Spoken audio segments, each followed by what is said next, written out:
Hello guys, good morning sa inyong lahat. Sana okay lang kayo. Sa video na to, pag-uusapan natin paano nga ba kami napunta dito sa Oakville.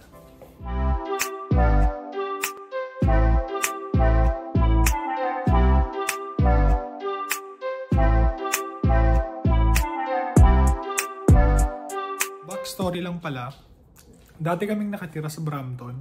Nakatira kami dun sa tito ni Leslie nung nag-aaral pa siya. Tapos last year 2024 nag-decide silang ibenta yung bahay, lumipat sa Calgary. Sa part namin, kailangan na namin maghanap ng bagong place. So sakto nung alam na naming pabenta na yung bahay, naghahanap-hanap na din ako ng work. Siyempre, kailangan natin ng mas malaking sahod. Gusto kong bumalik sa corporate para, alam mo yun, namimiss kong bumalik sa corporate.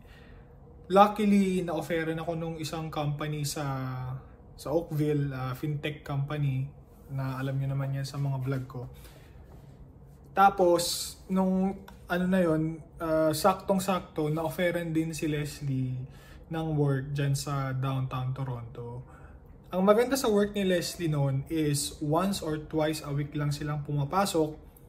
So, since inaccept ko yung offer dito sa Oakville, ang napag-usapan talaga namin ni Leslie is kailangan yung work mo is, or yung place natin is malapit na sa work mo. Basta siya, ang kondisyon ni Leslie is merong GO train. Para anytime, flexible siyang pumunta ng downtown. Yun lang naman yung requirement. Kailangan mo lang may train station na malapit sa'yo pag pupunta ka ng downtown. Di ko rin naman first time tumira dito sa Oakville. Back in 2013 and 2019, dito kami tumira. Siguro mga almost 1 month. Kasi nga, nag-tour kami dito, di ba? Dito kasi nakatira dati yung tito ko, si Tito Don, saka si Tita Lynn. Taga Oakville talaga sila. And then after pandemic, lumipat sila sa Hamilton, saka St. Catharines. So alam ko yung Oakville is hindi talaga siya matao, hindi crowded, which is yun ang gusto namin ni Leslie. Less people, yun ang ideal place namin ni Leslie. Doon sa mga hindi nakakaalam, Oakville is around GTA. Pag taga Toronto ka, pag sinabi mo, ay nakatira ka saan ka nakatira? Sa Oakville. Ang comment agad nila, mayaman. Hindi kami mayaman, kami pinakamahirap dito. Mataas kasi ang rent dito sa Oakville. Tapos medyo mataas taas ang bill ang bahay, value ng bahay dito sa Oakville. Pero yun nga, ayaw kasi namin sa Mississauga, sa Brampton, ayaw namin sa crowded. Kaya nag-decide kaming pumunta dito sa Oakville. So, fast forward, ginawa tayo ng kape ni Leslie. Fast forward, nakahanap kami ng place dito sa may Oakville. Okay naman. Broker, may broker siya, may broker kami. Nahanap namin tong place na to sa condos.ca. Pwede kang maghanap doon. Legit website naman siya. May kakausapin kayong broker. Tapos mag-request kayo na kung pwedeng i-view yung property. Ang advice ko sa inyo, magandang i-view nyo muna yung property o yung mismong condo or place na i-rent nyo para makita nyo, ma-visualize nyo kung saan yung lugar, saan yung lalagay ito, saan yung lalagay yan. So, ganun ang ginawa namin ni Leslie. Yung place namin before nito, ang dami naming tinignan. Siguro mga 3 o 5 pa. So, nag-o-offer kami ng ganitong price. Kasi parang magbibid kayo eh. So, nagbid kami ganito. Yung iba ayaw nila. Kasi nga, 'di ba? Parang nung bagong work lang si Leslie noon. Tapos ako, parang bago lang sa company noon. So, syempre, inaalala nila baka hindi makabayad o something. Tapos, merong ibang renter gusto bayaran yung buong 12 months. Masyado naman yun, di ba? Masyadong greedy. Buong 12 months papabayad mo. So may ganun. Tapos, itong place namin is nagbid kami and then nag-okay sila. Sa totoo lang, hindi lang kami yung nagbid. Parang 5 kaming nagbid. 5 kaming nagbid. Kami yung pinili ng owner. Tapos nung meet up na, di ba? Meet up. Yun nga, yung asawa yung husband is marami daw siyang kilalang Pilipino kasi parang nagtrabaho siya sa barko. Marami daw siyang kilalang Pilipino, mababait daw mga Pilipino.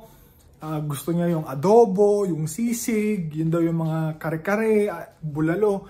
Yun yung mga gusto niyang dish natin, Filipino food. So kaya pinili kami kasi daw malapit sa puso ng husband yung mga Pilipino. Kasi syempre, alam niya yung mga Pilipino mabait. So kami yung napili na mag-list ng condo nila. Okay, so pirma, okay na. So nag-move kami dito. Parang April. Pero ang talagang gusto na April 22nd. Parang binayaran pa namin yung 8 days na yun. Tapos nag-umpisa kami ng May. Ganun ang kwento. Tapos after 1 year, nag-decide kami ni Leslie na tala kausapin na natin. Tignan natin kung magkano yung presyo niya pag mag-renew kami ng lease. So lately nakausap namin ang range ng presyo ngayon dito sa condo namin is from the original price ng condo plus 200. Yung talagang pricing dito sa condo. So additional 200. Sabi niya, hindi ko naman kayo i-increasean ng ganun. Nagbigay siya ng number plus 100 from original rent. Plus 100. Sige, sabi ko, balikan kita. Diba? Sabi ko, sige, balikan kita. So, the next day, hindi ko pa sinasagot kasi syempre pinag-usapan pa namin ni Leslie. Tumawag. Sabi ko, pwede bang mag-meet halfway tayo? Pwede bang plus 50? Lugi ako nun. Plus 75, isarado na natin. Para sayang naman yung 1 year na buong friendship o whatsoever. Plus 75 na lang. Napakatingin na ako kay Leslie. So, parang napauuna din siya. Yun yung istorya ng renewal ng lease namin dito sa place namin.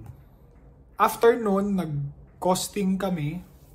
So, kasi 75 times 12 is around $900. Ang increase niya, 1 year. 1 year. Meron kasing doon sa isang place dito sa Oakville, original rent namin, less 100. Okay, so less 100. Nakatipid kami, 100. Pero sabi ko, Leslie, kailangan mong i-factor in itong mga sasabihin ko sa inyo. Kailangan mo i-factor in yung gas. Kasi nga, yung place namin ngayon, parang 7 kilometers lang mula sa office ko. Like 10 minutes. Pag doon tayo sa place, yung rent na mas mura, mas mahal. Kasi almost 16 kilometers. So almost times 2 yung layo nung condo na mas mura sa office ko. So yung gas ko tataas. Tapos yung place na yun, wala siya nung plaza katulad dito sa amin na isang 1.2 kilometers, 2 minutes, andyan na. Sobrang lapit, bilihan namin ng ulam, 15 minutes lang.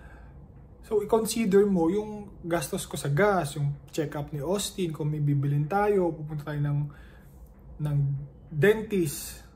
Gastos sa gas, kasi dito sa original place namin, nagpapagas ako every 3 weeks. Kung hindi naman yung ganun-ganun lang, point A, point B lang, normal route namin. Ang gastos namin, ang gas ko is every 3 weeks. So, pag lilipat tayo dun, every 2 weeks na ang gas ko. So, i-consider mo yan yung gas na expense. Tapos, since lalayo ka sa train, tataas din yung babayaran mo, di ba? So, nag-compute siya, tataas. Kung every month, twice ako papasok, tataas yun ng $64, parang ganon. Okay, consider mo yun. Yung gas, yung gas expense mo tataas. Tapos yung train ni Leslie tataas. Yung internet kasi dito libre, pero hindi namin sure kung doon libre din. O, isa din yun. Tapos, pang-apat is, ano nga ba? Yung insurance. Dito kasi alam na namin kung magkano yung insurance eh. Pag lilipat kami dun, may possible na tataas, possible na bababa. E paano pag tumaas? So ipapatong mo na naman sa gastos yun, di ba? So yung ilan na ba yun? So, yung next na i-consider mo din, sabi ko, is, ano ba? Yung insurance, di ba? Yung mover. Okay, yung mover.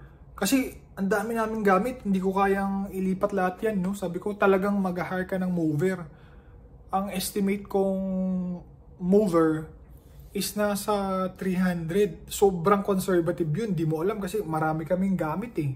Meron kaming dining table dyan, yung kama namin, yung mga upuan, yung cabinet, yung TV, yung kama dito, yung mga iba pang gamit sa locker. So mag-hire ka ng truck, tapos mag-hire ka ng mover. 300, conservative 300. Pero I doubt 300 lang yun. Ngayon, nag-estimate kami 900 yung increase na babayaran namin for 1 year. Tapos yung lahat ng sinabi kong i-consider mo is nasa 988 something. Pero ang ano doon, computation doon, sobrang conservative. Okay, sobrang conservative nung 980 plus na sinasabi kong number. Sobrang mababang price. 'Di ba? Paano pag nag-medium price mga 1,500 na siguro or above 1,000 na. So parang ganun din. Gumastos din. Sobrang laki din ng gastos, 'di ba? Kasi ang dami mong i-factor in, 'di ba? So sabi ko, okay na, dito na tayo. So ang ending, nag-agree kami ni Leslie, nag-agree yung may-ari, nataasan ng $75 per month yung rent namin dito. Sobrang bait talaga nila guys, sobrang bait nila. Hindi kami ginagambala. Kung may kailangan lang talaga na urgent, like may mga testing dito sa unit, ganun, dun lang siguro, in 3 months. Merong time nga na hindi siya wala kaming communication talaga, hindi kami ginagambala. Saka ang sabi niya, gusto niya din kami. Kasi nga, mabait kaming tenant, syempre. Tapos, nagbabayad kami on time. Kung may kailangan bayaran, binabayaran talaga namin a day before ang rent namin. Every first ng month, sabi ko, Leslie, huwag mo nang iabot dun. Iabot mo ng a day before or 2 days before. Kasi kung magka-problema, dina-delay, baka isipin niya, ganito, nagdadahilan tayo. So, binabayaran ko talaga 31st, ngayong February, babayaran ko 2028. Hindi ko sinasagad talaga na first. So, masaya kami na nandito ulit kami sa Oakville. So, yun lang naman ang kwento kung paano kami napunta dito sa Oakville. Peace.